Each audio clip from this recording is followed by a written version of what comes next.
Charlotte Cuestas. I wanted to take a chance to introduce myself and tell you a little bit more about who I am, what led me to this work, and what it is that I do. All right, so let's get into it. So I told you my name already, Charlotte Cuestas. I am also a military spouse. My husband is active duty Coast Guard. We are currently in Miami, but set to move this summer. It's definitely fun, but sometimes can get a little bit lonely, moving around a lot, not having that solid group of friends. It definitely was especially hard when I was pregnant, when I was postpartum after he had to go back to work. It definitely exasperated a lot of birth trauma that I will get into later on in this video. I also have my daughter Ellie. She is 2 years old. She is my pride and joy. I am also a NICU mom. She was in the NICU for 4 days because of complications in labor, and something I always like to talk about is the fact that she was full term and still ended up in the NICU because I thought I was in the clear. I thought, okay, we passed the 39-week mark, so I thought we were out of the clear, but unfortunately sometimes things just happen in labor, and that's essentially why we were in the NICU. So that is something that I hold close to my heart, something that I always like to mention, because it is a very lonely, it can be lonely journey, because talking to moms that haven't experienced the NICU, it can be hard to understand why I have these anxieties or thoughts about different things. So like I said, currently I'm in Miami. We are moving this summer to Guam. I have been doing this work for about a year or so. I started my certifications last year and just finished them. So that's super exciting. That is my little family. Some things that I love to do on my free time. I love fitness, nutrition. Those are things that are very important to me. I love yoga. I love shopping. And I love just going around. We live in Brickell, which is kind of like very city. I like discovering new coffee shops. That's something that I really enjoy doing, something that is one of my favorite pastimes. So that's what I like to do in my free time. But this, of course, is something that I really love, something that is close to my heart, and something that I hope is going to encourage you and help you to feel a little less alone in your journey, or maybe just inform you about things to expect. So what is it that I currently do? What do I offer? What services do I do?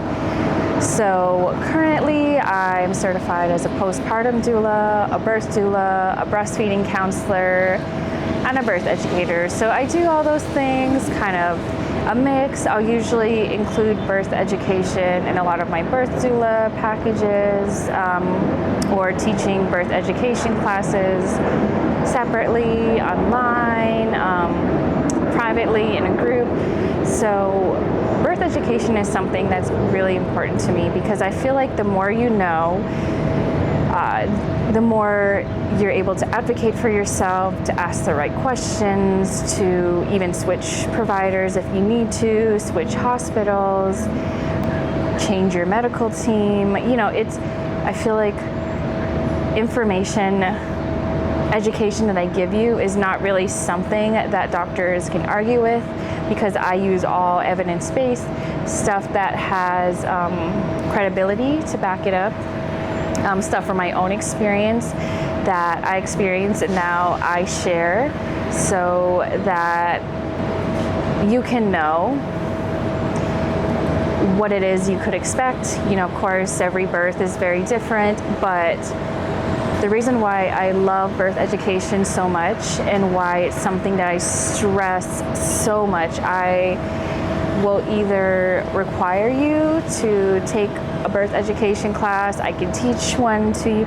It's so important to me because I feel like in these classes, you not only get educated about, you know, different, I don't want to say normal, but like typical things to expect in birth, active labor, early labor, you know, transition, all these different things. You also get to meet other moms, other expecting moms, other parents, you know, that are kind of usually around the same due date. So you get to have this community. And I think that's the most important part and really what can exasperate postpartum mental health disorders. Not to say that there's not a chemical component, because there totally is. I'm not gonna go into that because it's, you know, totally out of my scope. I'm not a mental health provider, but what I have seen and what I have experienced is that having that community of other moms, you know, even if they don't necessarily have the same experience, you know, you're going through this journey together. So the reason why I stress this, whether it's an intensive, whether it's, you know, an extended session, it's so important to me because I can't tell you what to do. I'm not gonna tell your provider, you know, to do this, don't do this, or tell you do this, don't do this. But when you have the education and you know the facts, you can speak up and you can say, no, that's not what I want, that's not what was in my birth plan. I will also work with you on forming a birth plan. You know, we will probably do that, not the first time we meet, but probably the second time. I really like to get that going because it's super important for me so that I know how to support you. And even if I feel like maybe something is a little out of my scope, I can maybe consult, get education on my part. Because the most important thing for me is that you feel supported and that you feel seen and that you feel that you're empowered throughout your birth, even if it could potentially be a traumatic experience. Because I'm not going to sit here and tell you that absolutely if you hire a doula you can prevent a traumatic birth, because I don't know. Sometimes medical complications happen, sometimes, you know, things happen, but I am going to say that having a doula is associated with a decreased need for C-sections, for interventions, not necessarily the absence of them, but the reason why is because having that calm support, having someone that's on your team, on your side, who's there with you through it all, really helps you to have that autonomy, to feel empowered in sometimes a very scary situation, and also empowers you to speak up, ask the questions, push back. You know, this is your birth. I'm here to empower you, but I'm not here to tell you what to do. Because I think what's most empowering is for the mom to feel like she has this power again, to take back that power, because that's really what creates a lot of birth trauma, is kind of feeling disempowered and feeling like you've had your voice taken from you. So that's why education is so important. If you hear loud noises, it could be a train or cars, we're in the city, so it's kind of noisy sometimes, but that's kind of a little bit about who I am and what it is that I do, kind of the heart behind this. I love being a doula because I get to give that support back in a way that I wish I had it. Like I said, I can't guarantee outcomes, but I can guarantee that having that support will help you to feel calmer and more relaxed and more empowered. And I hope that I can do you justice and hold your hand and be there with you and, you know, help you to have a more positive birth experience, even if it might not turn out the way that you want it to, because sometimes that happens. You know, hopefully that you can feel safe enough to talk about these things, and that's what I like to do with postpartum. I like to kind of, leave some time to process, to talk about some of the emotions, not in a therapist, mental health type of way, but in a way where you can just kind of vent. And I'm like your friend to just be there, hear you, because sometimes all you need to do is just get those feelings out, and I'll be there to help you with breastfeeding as well. That was a big struggle for me. That's something that I really love. Not the same as the hospital providers, but I can definitely provide some hands-on support. And I usually do that along with postpartum clients. So that's kind of a little bit about what I do. All in all, my hope is that you feel supported, you feel seen, and that you feel like you have autonomy over your birth, and that you feel that your birth wishes were respected as best as they can. Of course, medical emergencies happen, but other than that, that your birth wishes were respected. Next, I want to talk to you about why it is I'm here. Why am I doing this? Of all things that I could be doing, there are a lot of things that I could be doing to support moms. Why am I not a nurse? Why am I not in the medical field? Why am I not a therapist? There's so many. So why am I here? What led me to here? So in order for me to talk to you about that, I have to tell you about my birth story and what happened, because that's really the whole reason why I'm here. That's why I made the total career switch to become a doula, because I feel so strongly about what happened to me and want so much more for other moms coming after me. Although, of course, my birth experience might be different than yours. Maybe you can relate to some of it, maybe some of the feelings, maybe some of the things that happened. But it's always really important for me to share this, because it's the reason why I do what I do. It's what keeps me going on the days when it's a little bit harder, when things might feel a little overwhelming, when I remember what I went through with my birth and how I felt and what I experienced. It keeps me moving forward. So first, I want to start off by talking about my pregnancy. So I found out I was pregnant pretty quick, actually. My doctor joked and said, "You're gonna feel like you're pregnant forever," because I found out when I was like 3 weeks, I think, 3 or 4 weeks. So it's very crazy. I didn't think there were tests that could pick things up that early. Anyways, so she made the referral for me to see an OBGYN, and I saw one, and the first one I didn't like at all. I had some issues with, like, there was some kind of clot or something, like a small blood clot or something, that later on ended up correcting itself. But the doctor I saw at the time was scaring me, thinking it was going to be a miscarriage, and it was, of course, very scary, being this was my first child. And I was surprised, because it's not really something you think about until the doctor is telling it to you. And what she told me was just so out of line. And after that, I decided to switch providers. And this new provider, I felt like she was okay. I saw her, she did all the routine blood work, the test. She asked me questions about my pregnancy up until then. She did ask about the blood clot, and I told her, there wasn't really any spotting or anything, so she didn't order any follow-up tests. Other than that, my pregnancy was pretty uneventful. I never had any extra follow-up appointments. I wasn't referred to an MFM or any high-risk doctors, anything like that. So aside from the normal pregnancy symptoms, nausea, food aversions, oh my gosh, it was so horrible. I couldn't eat meat for like the first few months. It literally made me sick. It was so bad. And I even had an aversion to coffee. That made me so sad. I couldn't drink coffee. Like, not because I couldn't, but like literally it would make me sick every time I would even smell it. It was so sad. But I took to matcha and other teas So yeah, my pregnancy was pretty normal. There's not really much to tell. You know, I went to the normal follow-up appointments. I had the NIPT test. I had my anatomy scan. Everything was fine. Yeah, everything was fine. You know, I had sciatic back pain, but nothing beyond that. It wasn't really getting worse, and it wasn't getting better.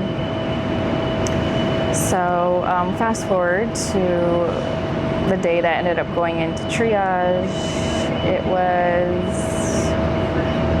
I think it was like April 5th. Yeah, it was like April 5th, I believe. And I remember thinking to myself, something doesn't feel right, because I was tracking her kicks, like counting the kicks app, because they told me to do that. And this was like, yeah, I was like almost to my due date, and I was like, something's not right. So I called my doctor, and I kind of told her, you know, that the contractions are about 5 to 7 minutes apart, something like that. And I told them that the movement seemed a little bit different than normal, and then they told me to go into the maternity triage.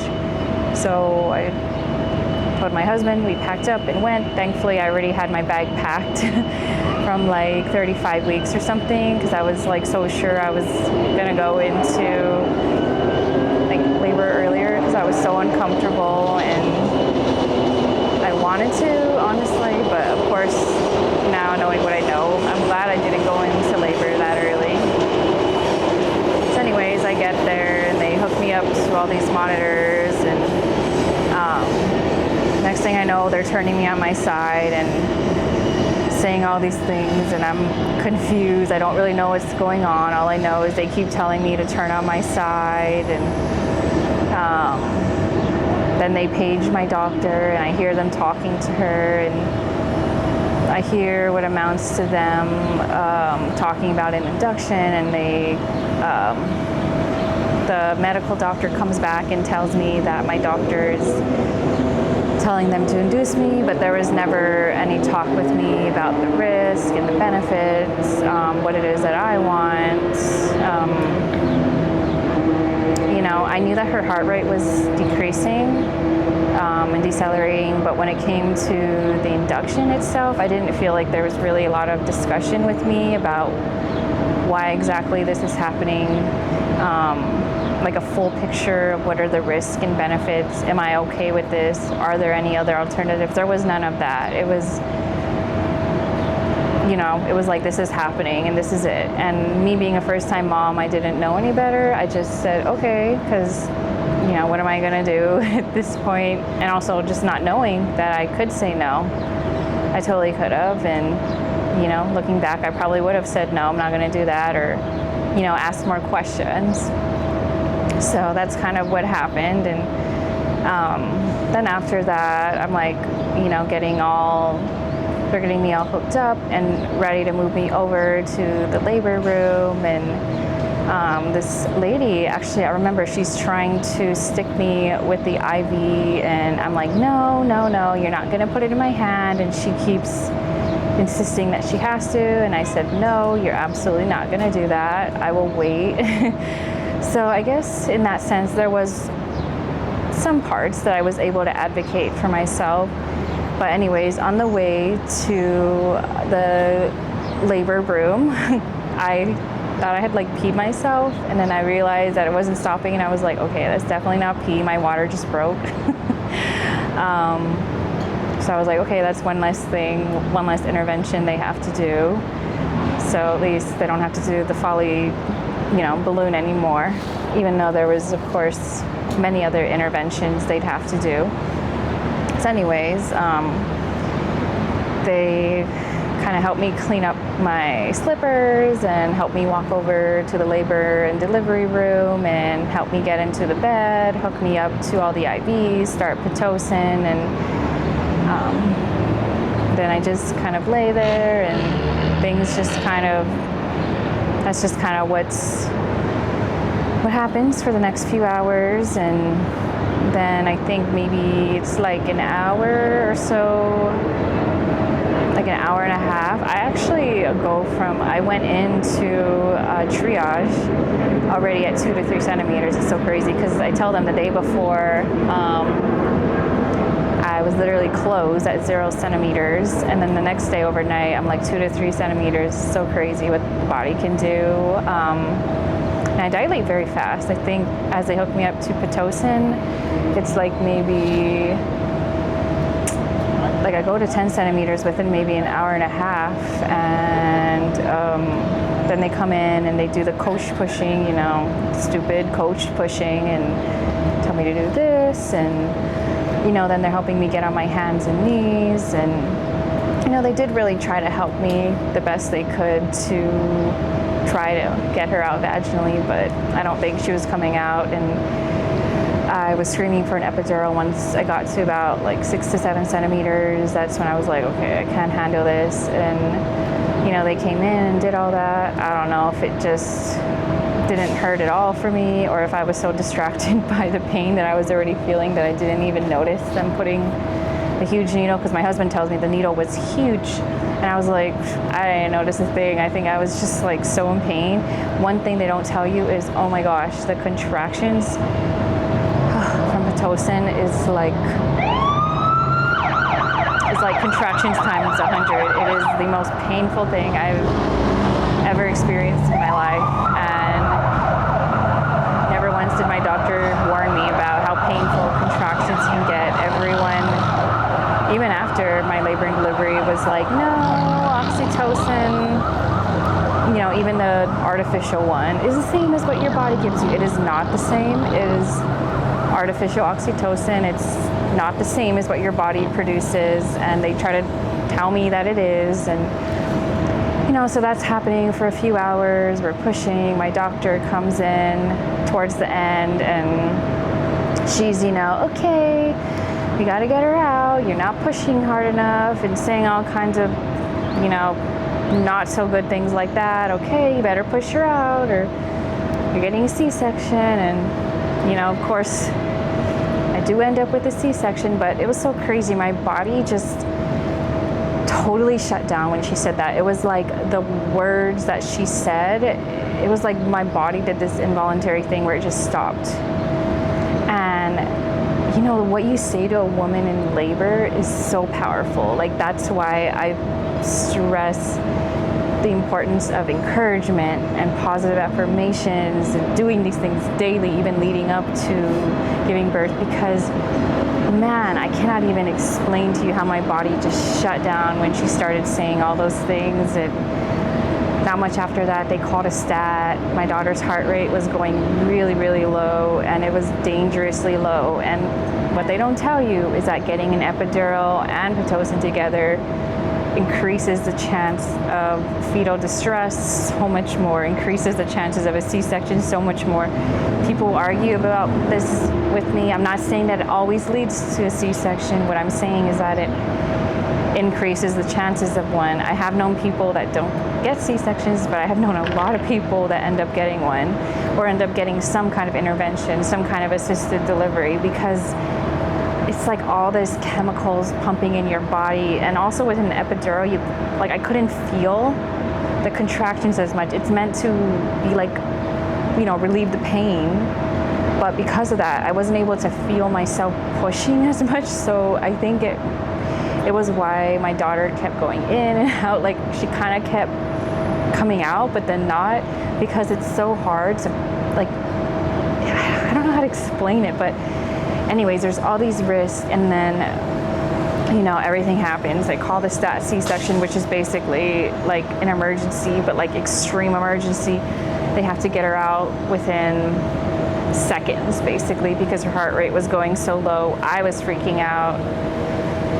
And I remember that my mind just like shut off, like disassociated. They had me drink this like weird mineral water. They were like, just drink it, it's not gonna taste good. So I did. After that, I just remember like not even being in reality. Like, I was like, this is not real life. Like, there's no way this is happening. Like, I must be in a movie. Like, it's so strange even to talk about. Like, you know, now I can talk about it from like an objective perspective, but it was so strange. Like, I felt like I was in a movie, like this can't be happening. And I was just like in this dreamlike state of like, there's like, what is actually happening? And then all these nurses and people rushing in, and it was like in the movies, like when you see all these like nurses and doctors rushing into, it was literally like a movie, like everything that I could remember at least. And then they, you know, go into the OR really fast. They start setting up, of course, because it's like, you know, they have to get her out. And I'm like laying there kind of like out of it, but like kind of know I'm in the OR, but kind of like, oh my gosh, what's happening? Like, and I think my husband's there, I'm not sure, but I remember as they started to, I don't know, set up or cut into me, I remember screaming, what the heck are you doing? I can feel that. And then I remember like passing out or whatever, and I was like, oh my gosh, this is it for me, like this is the end. Like I know it's like dark and morbid because people, you know, moms get C-sections, but it was very scary. I'd never had any type of surgery, operation, been in the OR, and I was like, oh my God, like this is crazy. This is not actually happening. Like, oh my gosh.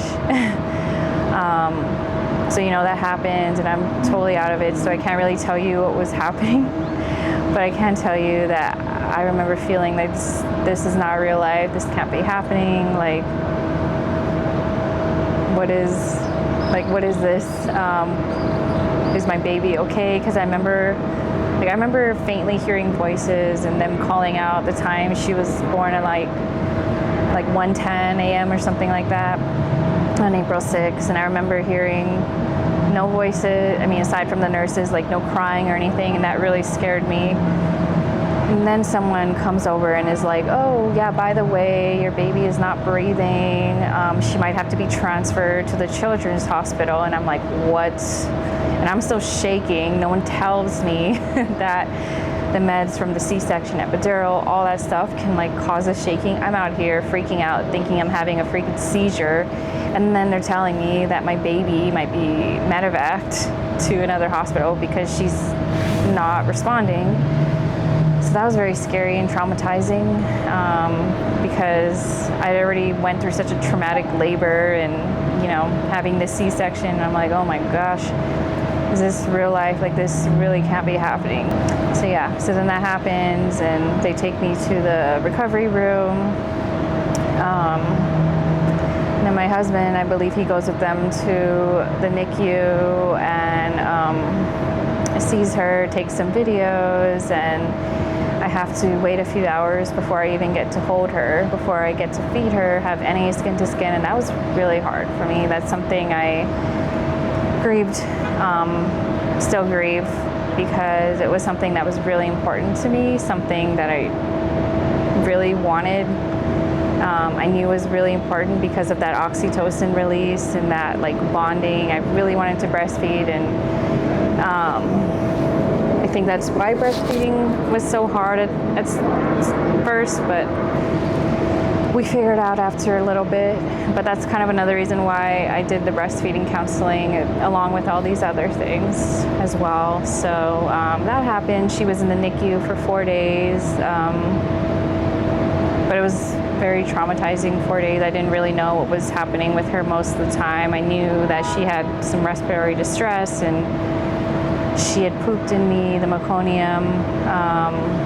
I didn't really get clear updates. I never once spoke to a neonatologist, even though I asked 3 different times.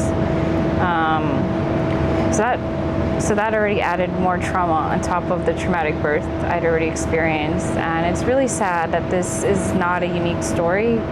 Unfortunately, a lot of moms experience a lot of mistreatment from medical providers. I just wanted to know what was going on, what happened with me, what was going on with my baby, and it's really insane to me that I had to advocate so much, that 2 years later I'm still having to advocate to find this information.